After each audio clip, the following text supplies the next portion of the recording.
have a look at the bracket because confirmation then, as you can see, Argentina are going to play in the quarterfinals against either Switzerland or Colombia. They play a little bit later on today.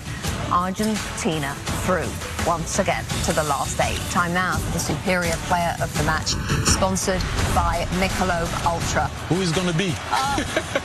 I think it's that man. He scored the equaliser in the 83rd minute. His 8th goal of the tournament. He's missed 2 penalties as well, let's not forget. Look at that's the celebration Alexi was talking about. His record-setting run at this World Cup. Simply, what on earth would they do without him? Welcome inside our studio, Rebecca Lowe, Thierry Henry, Zlatan Ibrahimovic, too. Rebecca, what's going on? No. I know, I've said it about 2,500 times. I know I have this aura, but I was going to say 2 of Messi's former teammates as well, and Alexi Lalas. Alexi, you're going to start us off because before this game, lovely embrace between the 2 stars, and so much happened. You go. Yeah, Egypt didn't get the script, and so they said, no, we're going to take the lead here. Ibrahim, wonderful ball into the box, and he gets some good power on it, and you say, wait a second, is something crazy yet again happening at the World Cup? I know Messi's shaking his head and saying, that's not what is supposed to happen here. And so Argentina said, well, not so fast, because we're going to go down the other end here and try to get this back and restore our good name. That's a foul, all right? It's a penalty. And Hassan takes down Tagliafico, and so it's a penalty. And so what's going to happen? Obviously, Messi's going to step up and put this in the back of the... Wait a second! No! Denied!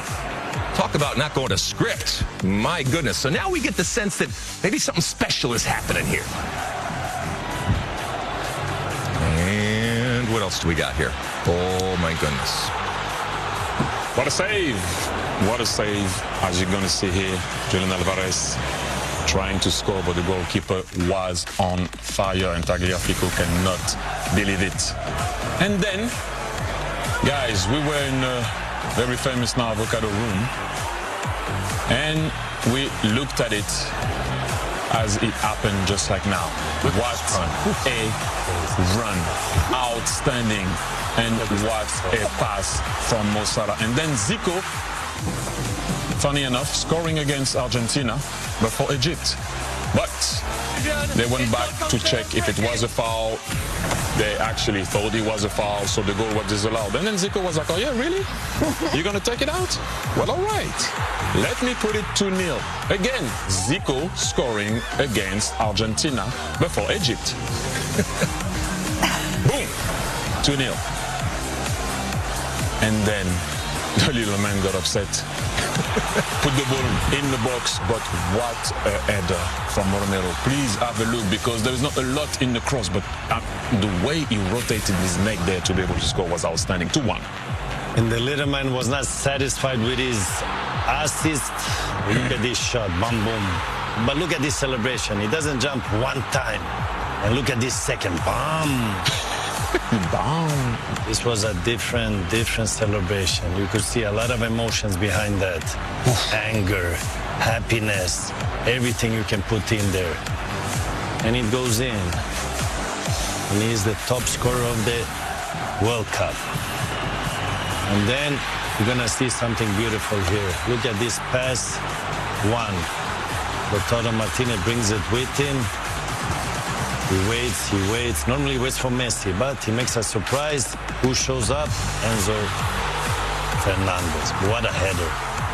Put the ball where it comes from, because the goalkeeper will make a movement where the ball goes. Then you're going to put him on the wrong foot, wrong balance, and put it back where it came from. Look at this header. Amazing. Finally, somebody else helping Messi to get the win. Beautiful, beautiful episode. Look how emotional Messi is. And look how angry Salah is. Or maybe not. Just getting his teammates away, I think, with their disappointment at the end, but that's what we've been talking about. Look what it means for Leo. Yeah, the emotion on his face. The first player in World Cup history to score in 6 straight knockout matches. And what a comeback then. From 2-0 down with 11 minutes left on the clock to win 3-2. Tom Brady wading in. Yep, that might top my 28-3, which was also, by the way, against the Atlanta Falcons, the home stadium where we've been watching the football today. Wow, what a story. Another incredible match at this 2026 World Cup. We're going to take you back over there, guys. It was absolutely incredible to be in this stadium to witness what we have just seen there, because as you guys have pointed out, with just over 10 minutes of this match to go, Argentina, the defending champions, Messi, they were heading home, they were on their way, but then somehow they have managed to turn this around. What a comeback, Javier. How on earth did Argentina do that? I mean, with that passion, Clarence and I were talking about off cameras, not this passion, this grit, this never give up for this team. You know, we can see their fans, you know, they're still singing, they're still celebrating. What we felt over there watching the game, it was like, regardless of the 2-0, the supporters were feeling that they might come back, you know, and yeah, they were coming, the goals were coming, but I think a substitution that it was very important, Clarence, of this game. Very important, and you said it all, that the heart that this team has shown when they won the World Cup. The same thing I'm seeing here in Lautaro Martinez. We were calling it. They needed something different. Alvarez was a bit all over the place. We needed a bit more experience, somebody who could think about the game and add value to what Messi generally does as an architect. And of course, he's celebrating here with his fans. They waited a lot of time here on the pitch, right, Jules, to celebrate with the fans. And I mean, it's emotional. Yes. It's very emotional. Also because if we go back now to Egypt, what a match they played. Oh, wow. Incredible.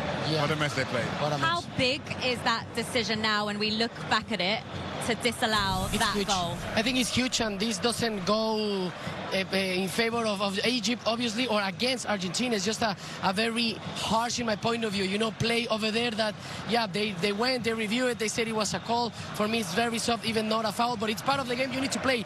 What surprised us the most, it was that regardless of that call, Egypt said, okay, let's play, let's keep playing, and then they scored the second goal in another very good counter-attack. And then we cannot even blame Egypt on anything what happened. I mean, the goals were just quality goals of Argentina. Congratulations. Yeah, so, I mean, look at the third goal.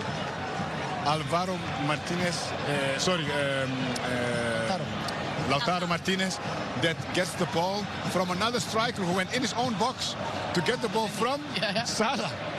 One ball in front, waiting for that moment, and then a quality header. Mo Salah, when he came over and saw you on the full-time whistle, did he have any words? What did he say? I think he just said, hi, thank you, and we were just saying that he did amazing, what a run, and only about his career, and then as well, I wish him luck in his next chapter of his career. What a player, and you imagine he'll still have another World Cup to come? Yeah, well, for sure, and I mean, I said just how proud I am, how he conducts himself. What a gentleman, off the pitch. He's a gentleman, he's amazing. Salah really deserves all the credits. All right, guys, well, as you can hear in this stadium, there is still so much noise going on here, Rebecca. Jules, thank you. So Argentina through to the quarterfinals for the 5th time in the past 6 World Cups, still alive in their title defence. They await the winner then. You know there's going to be extra time. You can have all the talent in the world, but that fight and desire that we've seen from Argentina, fantastic. That's the thing with them. Like I said to Roy, I said, Roy, this is over now. What was we, 70-odd minutes? Yeah, 79. And he said, it's never, Roy said it's not over. But like the fact is that you're scared to play this team because you don't know when they're done. Let's have a look at the disallowed goal. Yes, I think it's really important. We've highlighted it, how we want to compare the fact that that goal was allowed with this one. And it's 1-0 at this stage, remember. Zico does go and make it 2-0. And look how far back it is. Cristina explained it extremely well why VAR disallowed it, because Martinez was trodden on. It's not the shirt pull, it's trodden on. And she says this is essentially the same phase of the game. Yes. But I mean, any further back will be in the previous World Cup. If we're going to start disallowing great goals and goals like that for that kind of incident, and we're going back that far, is that what VAR was for? Is that what we brought it in for? Do we want to re-referee the game to that degree? That's a long way to go, Poogs. That's a long way for Argentina to kind of redeem themselves in that situation there. Yeah. I have got to be honest, I'm with you a bit on that. Yeah, I'm torn on it because it's definitely a foul on Martinez, but then we've just probably seen a goal that could have competed with Cape Verde's goal the other day. It was one of the great goals that we've seen disallowed, but it was a foul on Martinez. Yeah, it's a long way. What about Mo's then, Gal? No, look, I get it, and look, there he is, he's being thrown around, but it must be his birthday as well, isn't it? The birthday bumps. Would they have disallowed an Argentina goal like that? Unlikely. Yeah. Well, that hangs in the air, we doesn't go it? back through football last 30, 40, 50 years. Sometimes the bigger teams do seem to get the benefit of these decisions. But it shouldn't take away from what Argentina have also have achieved here. You're 2-0 down with 10, 11 minutes to go, injury time. So, no, I'm giving all the credit to Argentina. Yeah, decisions can go on far against you. And then again, a lot of the big teams seem to get the benefit of these decisions. I hope what they they don't drop achieved him. and the quality of the goals. Could you imagine if they dropped him? I mean, they're chucking him quite high up in the air, aren't He's they? quite a small fella. Roy, Ian, why do you think he was crying uncontrollably at the end of the game? It's interesting that from him. I think when these guys play, and again we go back to the football, and Messi has it, and these great players we saw. Football's an emotional game. We can't forget that these players aren't robots. And again, Messi will be going stuff the pressure. He's missed a penalty. Yep. He's think the team. It's a big shock to lose to Egypt. And these affect these great players. Yeah. So It's a sliding doors moment of what might have been. It might have been the last 10 boys. minutes of his international career. And remember, like Gary mentioned just quickly, about what it means to Messi and what it means to those Argentinian fans for Messi and the pressure that Messi's under and why he's crying and why he leads them out, what he means to them. Right, well, we're going to take a break and then we will do the other goals as well that we haven't seen. Some terrific goals in there. We've just a look at the Egyptian goal, Gary, which is a really good header. Even if they're defending, you've got a query mark over Martinez and what he's doing here. Yeah, I'm surprised because he's usually the best, actually. Because of his size, he's very aware of being body-to-body and touch tight. He puts a great delivery into the back post. But you just watch him here. He's close. He's sort of wrestling with that Ibrahim, and then all of a sudden he just steps off him, and I think he might just be thinking about stepping up for offside with the rest in line. But just watch him. He's quite tight. He's tight, and that's what he does. He's very good at it. And then he just switches off for a split second. Maybe he thinks that they're going to push up. But it's a great delivery, great header, and look, gives Egypt a fighting chance here. Yeah, when the ball goes in there, sometimes who really wants to win it? Brilliant header. Yeah, it is. He's heading it back where it's come from as well. He's just got on the right side of him. He's just got a good... Just head it back where it's come from. Yeah. And puts them 1-0 up. Right, so Lionel Messi, for all his brilliance, misses another penalty.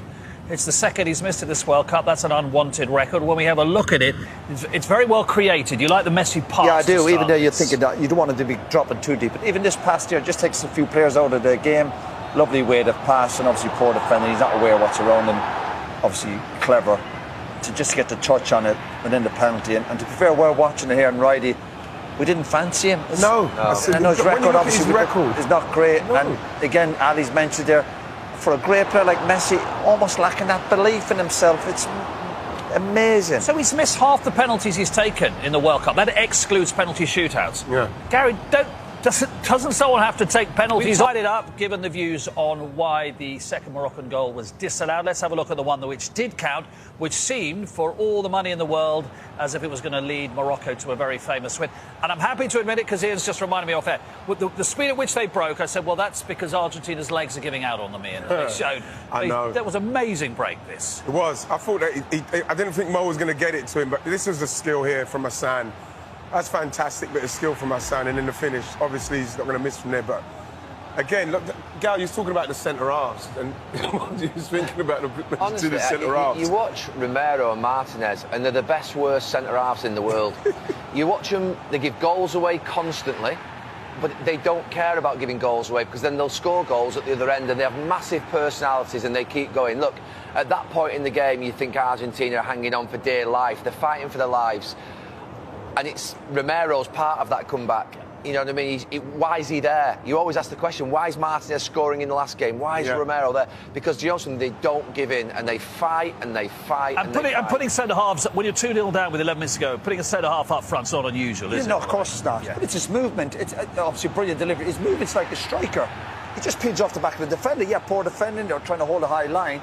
His movement and his timing, it's like a top-class striker. Yeah. Absolutely fantastic. We go back to that desire to try and get back in the game. The goalkeeper's got to do better here.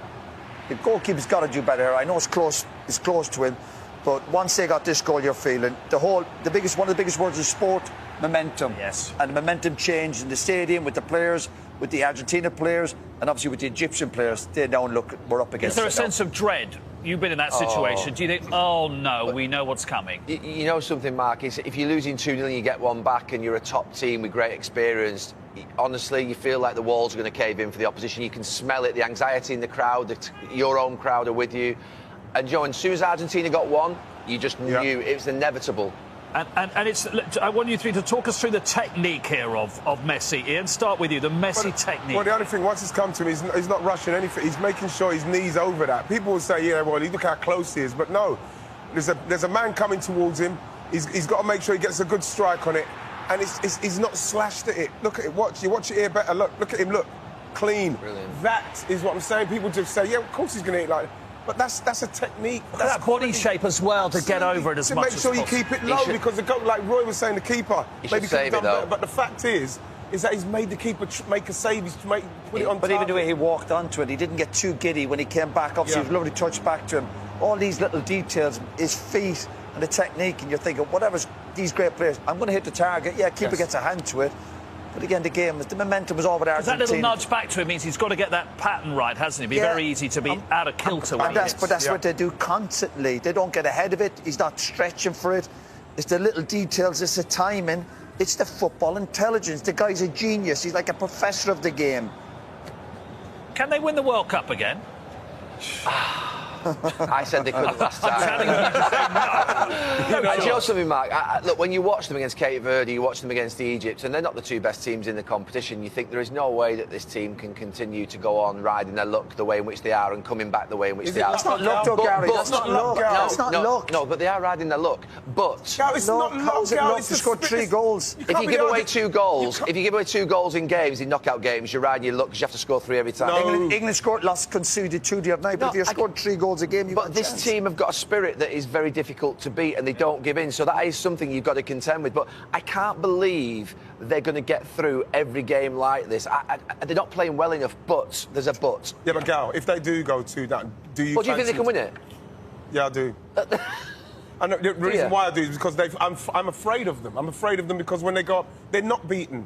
You've got to. I think they could get through that half of the draw. Of course they can. Definitely. I think they definitely get through that half of the draw. The best team don't always win the world. You don't have to be the best. But if you've got Messi, you've got fight and desire, gives you a hell of a chance. If France don't win it, they will have let themselves down badly against an Argentina in the final. If Argentina were to get there. Technically, yeah.